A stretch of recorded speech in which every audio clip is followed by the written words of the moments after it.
Hello बच्चों, स्वागत है अपने YouTube चैनल पर। जैसा कि आपको पता है, हम कक्षा 9 से प्रश्नावली 1.1 पूरी तरह से कंप्लीट कर चुके हैं। आज हम प्रश्नावली 1.2 को कंप्लीट करके बताएंगे कि इन क्वेश्चन को कैसे सॉल्व किया जाता है। अगर आप प्रश्नावली 1.1 नहीं देखा तो आप पिछली वीडियो में जाकर देख सकते हैं। तो हमारे वीडियो में आप लास्ट तक बने रहिएगा और वीडियो पसंद आने पर चैनल को सब्सक्राइब करके बेल आइकन प्रेस कर लीजिए। चलिए वीडियो को स्टार्ट करते हैं। तो सबसे पहला प्रश्न हमारा आज का, नीचे दिए गए कथन सत्य हैं या असत्य हैं, कारण के साथ अपने उत्तर दीजिए, है ना। हमको इनको कारण के साथ उत्तर देना है कि ये कथन सत्य है या असत्य है। तो चलिए हम पेपर में सॉल्व करके बताएंगे कि इनका कथन क्या सत्य है या असत्य है। ठीक। तो क्वेश्चन रहा हमारा, प्रत्येक अपरिमेय संख्या एक वास्तविक संख्या होती है। क्वेश्चन क्या है? प्रत्येक अपरिमेय संख्या एक वास्तविक संख्या होती है। देखिए, वास्तविक संख्या क्या होता है? वास्तविक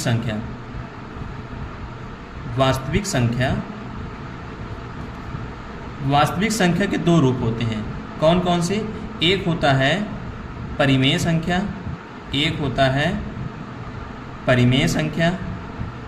दूसरा होता है अपरिमेय संख्या। ठीक है। तो क्वेश्चन क्या बोला है? प्रत्येक अपरिमेय संख्या एक वास्तविक संख्या होती है। प्रत्येक अपरिमेय संख्या, देखो ये अपरिमेय संख्या रहा, ये अपरिमेय संख्या एक वास्तविक संख्या होती है। तो एक वास्तविक संख्या होती है क्योंकि इन्हीं के तो दोनों रूप हैं, है ना। इन्हीं के तो वास्तविक संख्या के दो रूप हैं, परिमेय संख्या और अपरिमेय संख्या, है ना। तो प्रत्येक अपरिमेय संख्या एक वास्तविक संख्या होती है। यह कथन क्या है? सत्य है। तो हम क्या लिखेंगे? यह सत्य है। और क्वेश्चन क्या बोला था? कारण सहित उत्तर दीजिए, है ना। तो इसका कारण क्या लिखेंगे? कारण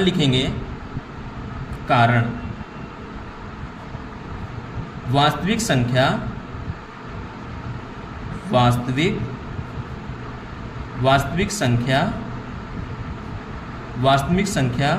के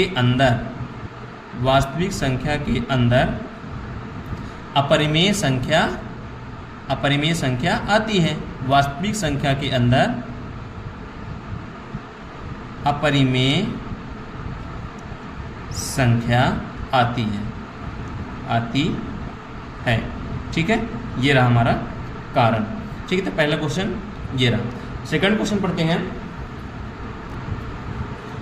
दूसरा क्वेश्चन है हमारा, संख्या रेखा का प्रत्येक बिंदु क्या है? संख्या रेखा का प्रत्येक बिंदु स्क्वायर रूट यम के रूप का होता है, जहां यम एक प्राकृतिक संख्या है। अब देखो, संख्या रेखा का प्रत्येक बिंदु, पहले तो हम संख्या रेखा बनाएंगे। प्रत्येक बिंदु स्क्वायर रूट यम के रूप में होता है जहां हम एक प्राकृतिक संख्या है, जहां यम एक प्राकृतिक संख्या है। चलिए इसको सॉल्व करते हैं। तो सबसे पहले एक संख्या रेखा बना लेते हैं। अब देखिए, संख्या रेखा क्या होता है? संख्या रेखा का मतलब ये है, एक सीधी इस प्रकार से रेखा खींच लेना। ठीक है, और रेखा हम खींच लेते हैं तो एक बिंदु को हम यहाँ 0 मान लिए। ठीक है, तो और यहाँ बराबर माप के यहाँ 1, तो यहाँ 2, तो यहाँ 3, इस प्रकार से रख लेते हैं। तो इधर तो क्या होगा? तो -1, तो इधर क्या होगा? -2, -3। इस प्रकार की रेखा संख्या रेखा होती थी। तो क्वेश्चन क्या था हमारा? क्वेश्चन था, संख्या रेखा का प्रत्येक बिंदु स्क्वायर रूट यम के रूप में होता है। देखो, संख्या रेखा का प्रत्येक बिंदु स्क्वायर रूट यम के रूप में, प्रत्येक बिंदु स्क्वायर रूट यम के मतलब जैसे ये बिंदु है, तो क्या ये स्क्वायर रूट यम के रूप में होता है? नहीं, स्क्वायर रूट यम के रूप में नहीं होता। ये स्क्वायर रूट में थोड़ी है। तो ये क्या होगा? ये कथन असत्य है ना। तो सेकंड का हमारा आंसर क्या होगा? यह कथन असत्य है। क्या लिखेंगे? असत्य है। अब इसका कारण भी बताना है, तो कारण क्या बताएंगे? कारण, है ना, ये सेकंड क्वेश्चन करा ना, तो इसका कारण भी बताना है। कारण क्या रहा हमारा? कारण है संख्या रेखा पर प्रत्येक बिंदु, है ना। क्या कारण? संख्या रेखा पर प्रत्येक बिंदु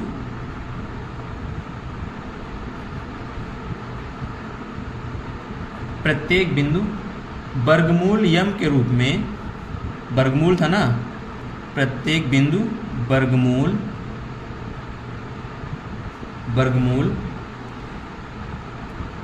यम के रूप में नहीं होता, यम के स्क्वायर रूट यम के रूप में, है ना, स्क्वायर रूट यम के रूप में नहीं होता, रूप में नहीं होता। ठीक है, तो सेकंड क्वेश्चन हमारा कंप्लीट हुआ। थर्ड क्वेश्चन में चलते हैं। थर्ड क्वेश्चन है, प्रत्येक वास्तविक संख्या एक अपरिमेय संख्या होती है। प्रत्येक वास्तविक संख्या एक अपरिमेय संख्या। अब देखो, वास्तविक संख्या अलग था और अपरिमेय संख्या अलग है ना।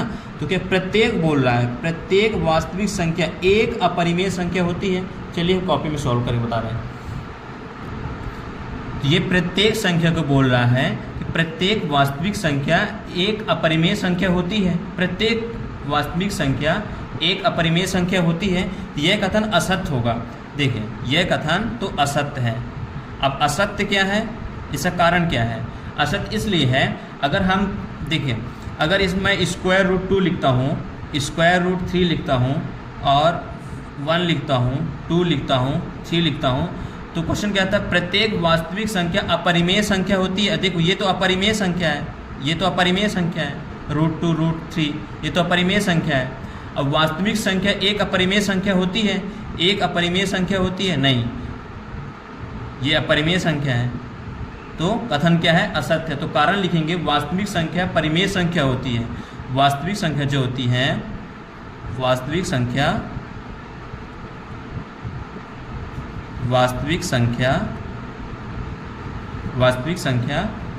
परिमेय संख्या होती है, परिमेय संख्या होती है।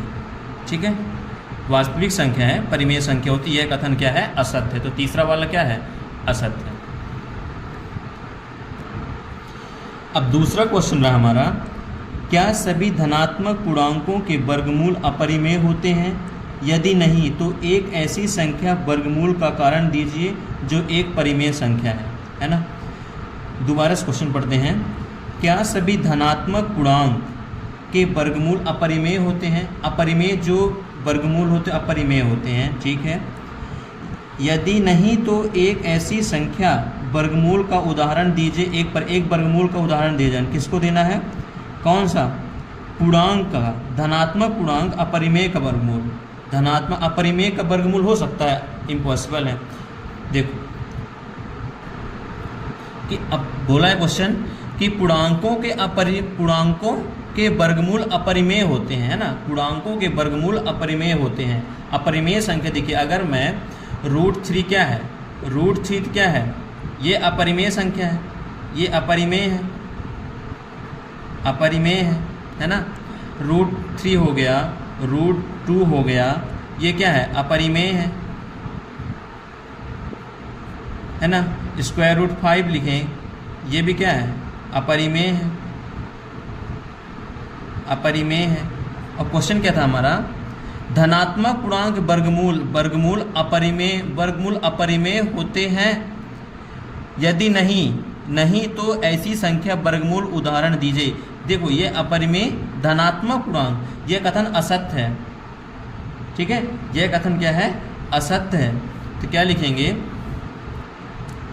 असत्य है, यह तो लिखेंगे असत्य है।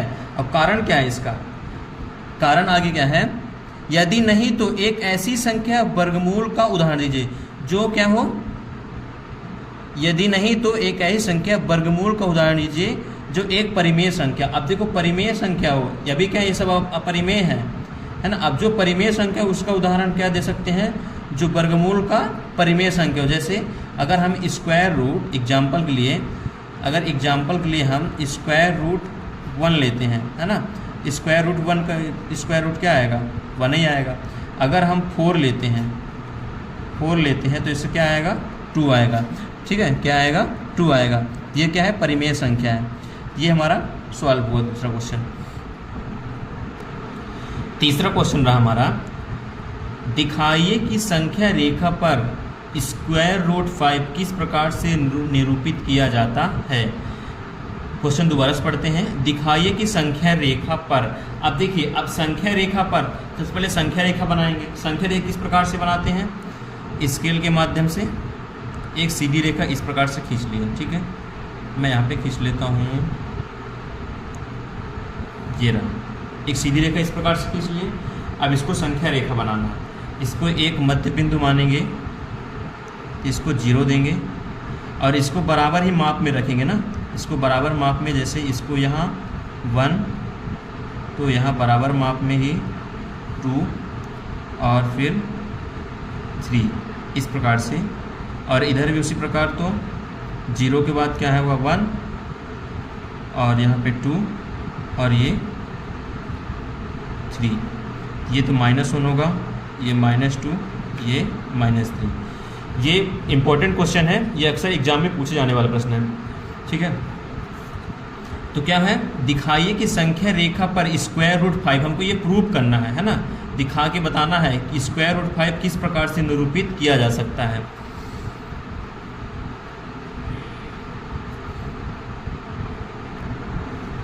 तो देखिए स्क्वायर रूट 5 का अगर हम वर्गमूल निकालते हैं तो क्या हो सकता है, 2 पॉइंट कुछ होगा, है ना। तो अनुमानित हम क्या मान लो 2 ले रहे हैं, है ना। क्या ले रहे हैं 2, तो यहाँ हम एक डॉट रख लिए इस प्रकार से 2। अब क्या करेंगे, हम यहाँ से एक 90 डिग्री का उसके प्रोडक्टर की सहायता से 90 डिग्री माप के एक यहाँ हम 90 डिग्री का एंगल बनाएंगे। तो लगभग हम प्रोडक्टर से माप के बनाएंगे, तो हम 90 डिग्री अगर यहाँ पे बनाते हैं, हमें माप के प्रोडक्टर से बनाना है, ठीक है। ये लगभग 90 डिग्री, जो ये तो ज़्यादा हो गया, जो जितना ये हमारा यहाँ से 1 से लेकर 2 तक है उतना ही हमारा 90 डिग्री ये ऊपर जाएगा।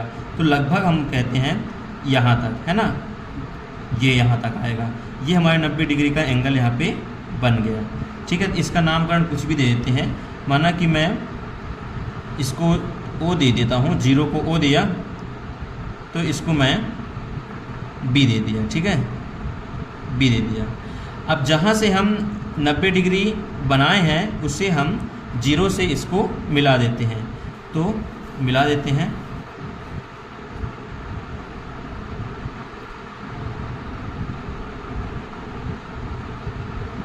इस प्रकार से, ठीक है। इसका नामकरण कर देते हैं, तो ये B हो गया, तो AB, ठीक है, ABO, ठीक। अब इसका देखो, हम इसका दूरी कितना लिए हैं, लगभग इसके मतलब 1 से 2 के बराबर लिए हैं, तो लगभग इसकी दूरी कितनी होगी, 1 होगी, है ना, 1। और इसकी पूरी दूरी कितनी होगी, यहाँ से यहाँ तक कितनी होगी, 2 होगी, है ना। ये कितना 1 लिए हैं, तो ये कितना हो जाएगा 2, है ना। तो ये मतलब हमारा क्या हो जाएगा, लंब कितना हो जाएगा 1 और आधार कितना हो जाएगा 2। अब इसको हम अगर पाइथागोरस ट्रिपलेट से सॉल्व करते हैं तो पाइथागोरस ट्रिपलेट क्या होता है, कर्ण का वर्ग बराबर लंब का वर्ग प्लस आधार का वर्ग, ठीक है। कर्ण का वर्ग बराबर लंब का वर्ग प्लस आधार का वर्ग। तो कर्ण क्या है हमारा, ये कर्ण हो गया, कर्ण कुछ नहीं है, तो कर्ण का स्क्वायर बराबर लंब क्या है हमारा 1, तो 1 का स्क्वायर प्लस आधार क्या है 2, तो 2 का स्क्वायर, ठीक है। हमको कर्ण निकालना है, तो कर्ण का स्क्वायर बराबर 1 का स्क्वायर क्या होता है 1, 2 का स्क्वायर क्या होता है 4, तो कर्ण का वर्ग बराबर 1 + 4 कितना हो जाएगा 5। अब देखिए यहाँ पंचांतर होगा, ट्रांसपोर्ट होगा, तो कर्ण बराबर हो जाएगा, स्क्वायर पंचांतर किस में होता है, स्क्वायर रूट में, तो क्या होगा √5 हुआ कि नहीं हुआ। तो देखिए √5 हमारा यहाँ क्वेश्चन क्या बोला था, दिखाइए कि संख्या पर √5 किस प्रकार से निरूपित है, तो इस प्रकार से निरूपित, ये हमारा सिद्ध हो गया, ठीक है। आशा करता हूँ ये आपको समझ में आया होगा। वीडियो पसंद आने पर आप चैनल को सब्सक्राइब करें, बेल आइकन प्रेस करें ऐसी वीडियो पाने के लिए। मिलते हैं नेक्स्ट वीडियो में, तब तक के लिए जय हिंद, वंदे मातरम।